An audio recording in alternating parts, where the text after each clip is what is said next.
Hi, I'm Rob. And I'm Rob. And I'm Russell. And this is Ask Rob and Russell.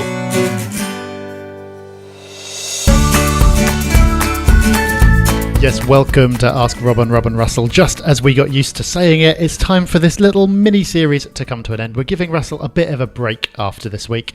But don't worry, we're still going to be here answering your property questions, and we'll be saving up those tax questions ready to get Russell back on the podcast in the near future. So whatever the nature of your question, there are two dead easy methods of sending them in. There certainly are. You can call in on 013 808 00035, or you can go to thepropertyhub.net/tax.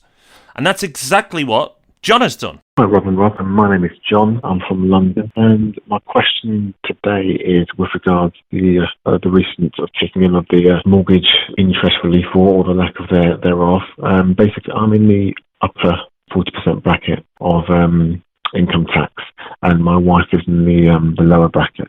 And I'm just wondering, given the fact that now, up until the next few years, the mortgage interest relief is going to get more and more reduced, I was wondering, would it be worth, and what the implications are, of potentially transferring part of the property, or the majority of the property, into my wife's name?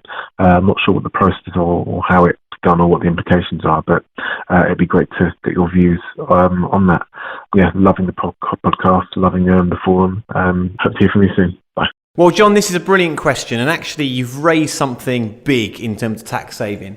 Let me tell you about someone I know. This guy earns £100,000, okay? His wife earns no money, so he's on 100,000, she's on nothing. They are being hammered on tax. Can't do anything about it because the guy is employed, so he can't plan his tax, he's just paid, that's it. They're hammered on tax. I've got another couple. She runs a business, he stays at home, okay? But they earn 100,000 between them. Because they run a business, they can basically split their income between £50,000 for him, £50,000 for her. They are paying way less tax than my other friend. So as households, they are earning the same amount of money, 100,000, but the people who are able to split their income between them are actually paying a lot less tax. Now, John, essentially, this is what we need to do for you, okay? So if you're in the 40% bracket, but your wife is in the lower bracket, you need to equalise your income so you're both below the 40% higher rate bracket. This will save you a lot of money. Now, how do you actually do this? Well, you need to be able to, in terms of property, gift some of your property ownership to your wife. In terms of the actual numbers around it, you really need to look at the income of what you've got to do it the best way.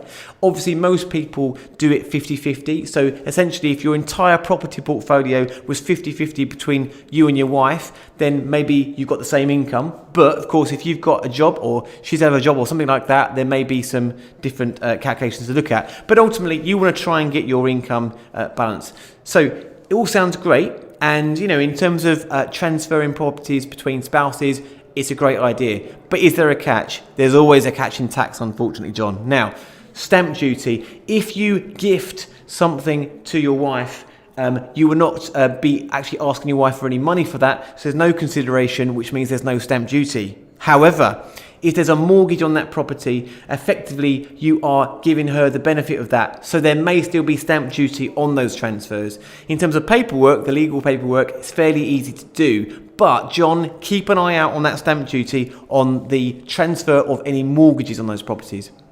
Even if there was stamp duty, it's highly likely that you're going to save a lot more money on income tax by keeping your income equal between you. So I would look at that and certainly see if it actually works for you. Brilliant answer. Thank you, Russell. Now let's have a listen to our next one. This one is from Gareth. Hi Rob, it's Gareth again from Halifax with another question for you. This one regards selling a property potentially within a limited company. One thing that's often cited is that you don't get your capital gains allowance, 11k per person or 22k a couple, if you sort of sell within a limited company. But I have seen there's this thing called inflation allowance within a limited company, which looks to me like it might be a better deal than the capital gains tax outside, particularly if you've owned a property for a long time and inflation's been rife in that period. I was just wondering if you could tell me a bit more about that and whether that's a good idea going forwards.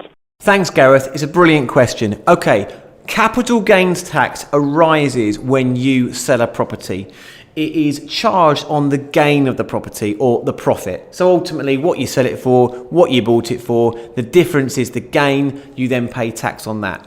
Now, the capital gains tax rates for an individual selling their property and for a limited company selling their property are completely different. For an individual, you get £11,000 tax free. So let's suppose you make a gain of £50,000. 11 of that will be completely tax free. If you jointly own it with your partner, 22,000 will be completely tax free. That's the good news. The bad news is the tax rate after that will be either 28% or 18%, and it depends on whether you're a basic rate taxpayer or a higher rate taxpayer.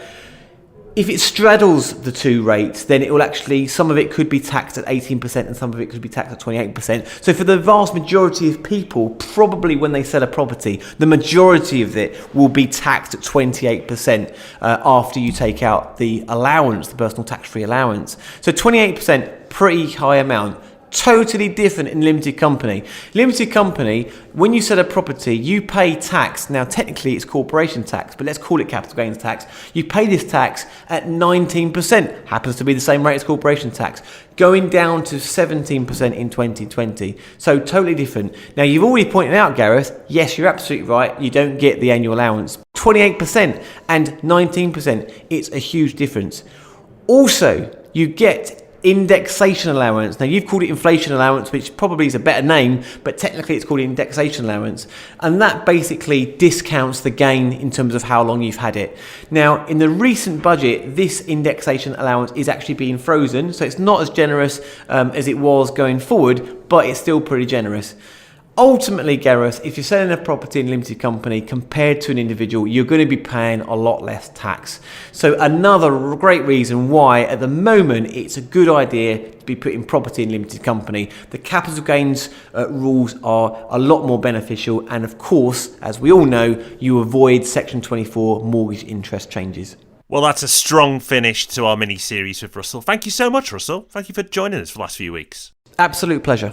And I hope it's been an absolute pleasure for you all listening at home too. Now, Ask Rob and Rob will be back next week. You might feel a little bit lonely though, because it's only going to be Rob and myself. But we'll do our best to keep up to Russell's high standards. Remember, if you'd like to get in touch with Russell and find out more about what he can offer through the Property Hub tax, well then go to thepropertyhub.net/tax. And don't forget, we'll be back on Thursday as well with the main property podcast. So until then, take care everyone, have fun, bye-bye. Bye-bye.